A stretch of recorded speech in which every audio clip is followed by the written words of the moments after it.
Hey, thanks everybody for joining us today. Live Music Nation podcast. I'm your host, Jake Gill. Festival edition.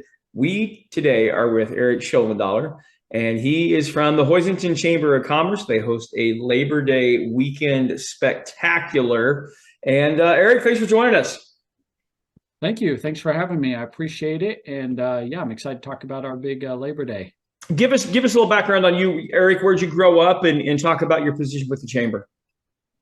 I grew up in Grinnell, Kansas, small western Kansas town, about population of 300, so small town living.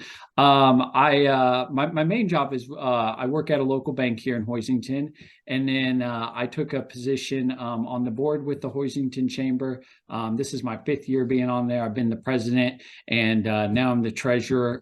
So a lot of volunteering and helping out and being part of that organization and everything. So Yeah, gotcha. Very good. All right, so let's jump in. Labor Day Festival.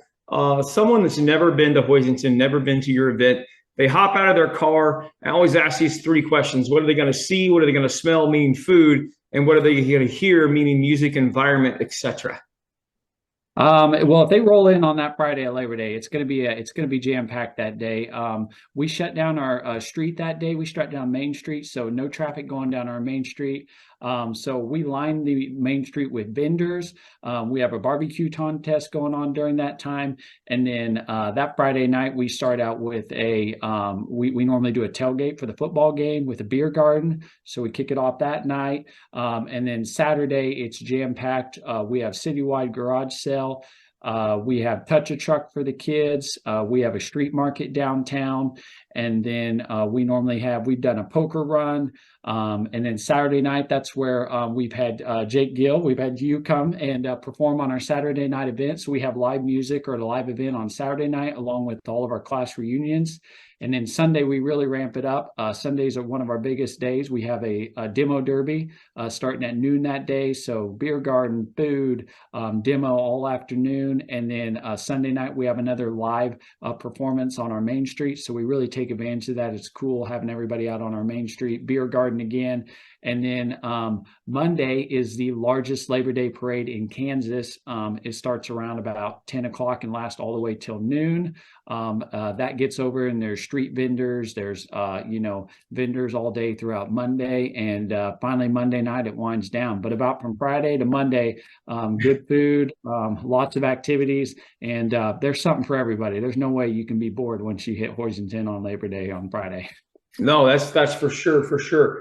I like how you involve just pretty much every aspect of the community, starting Friday night, the football game. I think I'm sure that just involving the youth and having everyone come back for home, and that's got to be a great way to start. How long has this tradition been going on? And let's talk about that a little bit. This year will be 127th year.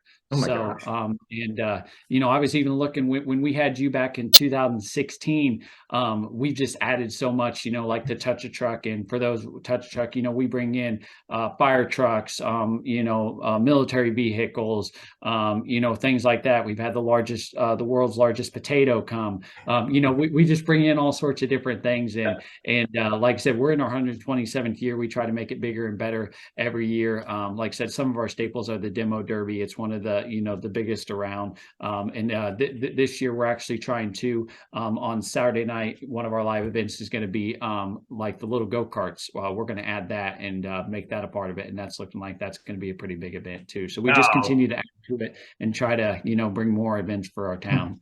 Yeah, no, that's awesome. How long have you lived in Hoisington, Eric? I've been here 8 years. All right. What's your best memory? I would say my best memory is probably just that Friday night of everybody coming into town and everything, because Hoisington's about a population of 3,000, and I mean we're probably up to 10,000 by the time the weekend. So I mean it just goes. I mean it's just a bustling town. I mean you wake up every day, and I mean there's just people going all over the place, and it's like you're living in the big city. I mean there's just something to do. Normally on a weekend you're trying to figure out what to do, how you're gonna. I mean you don't have that problem. You just there's something every hour on the hour to do. So just the liveliness of the town, and like you said, people coming together, everybody out of their houses, out on the streets doing something. Yeah, that's perfect.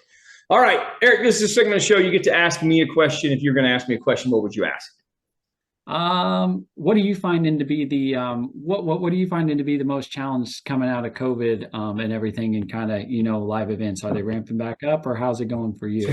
We're not necessarily finding any, I would say, any roadblocks or restrictions. What we are hearing, though, is that a lot of the bigger venues are having trouble paying the artist prices. Like costs have gone up.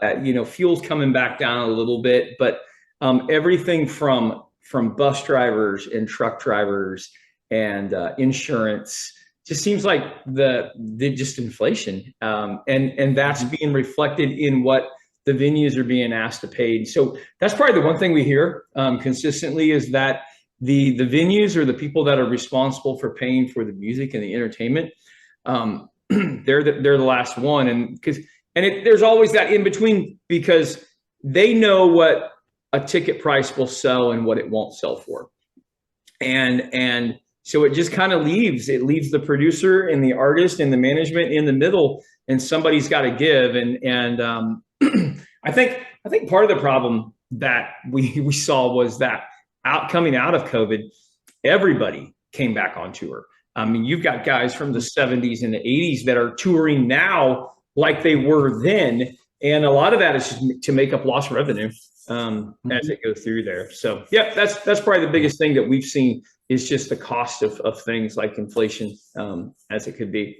So cool. Yeah. All right, my two questions for you, Eric. I ask these in every interview. Number one, what is the best concert you've ever been to your entire life?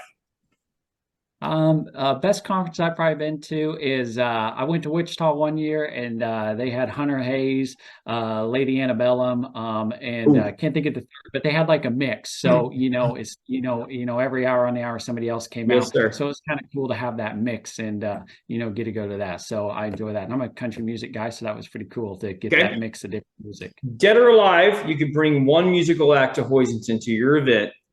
Money not an issue. Who you bring it? Man, dead or alive. So I've thought about this. I know this might be a cheesy answer, but I was kind of on that same. I've always had the notion that if money wasn't, I would just want a big country music night. Kind of like you heard the country stampede that we have every year in Kansas. Kind of something like that. Just bringing in, some guy get up some big hit. Jake Gill for a couple songs, Kenny Chesney for a couple songs. Tony wow. That's just something that everybody would like, just a, kind of a, coming all on. I'm a kind of genre. I don't have a favorite. I'm like an all kind of guy. So, if we had a mix, I would just love to have guys come up and, hit their favorites, go off, next guy come up, hit their favorites. And, that's a cool idea. Money was an option. I'm just throwing out at them all, come on. No, that's a great idea. That's a perfect idea. Eric, how do people find out more about the Hoisington Labor Day homecoming? Easiest thing is just to go, you can type in Hoisington Labor Day on Google. It'll bring you right up to our Facebook page, or you can go to the hoisingtonchamber.com. We have a webpage dedicated to it all, and it's all right there. And like I said, we just got done having a meeting today, and we're already ramping up and getting ready. It's not till September, but we already start planning, getting things in place for it, because it is our town's biggest event every year, and it literally takes 365 days from the day it stopped to get ready for the next one, because it's just that much planning, and we're that proud of it. So no, that's perfect. Eric, thanks for being on with us today. I appreciate it. Hey, no problem, Jake. Have a good day. You too. Well, baby,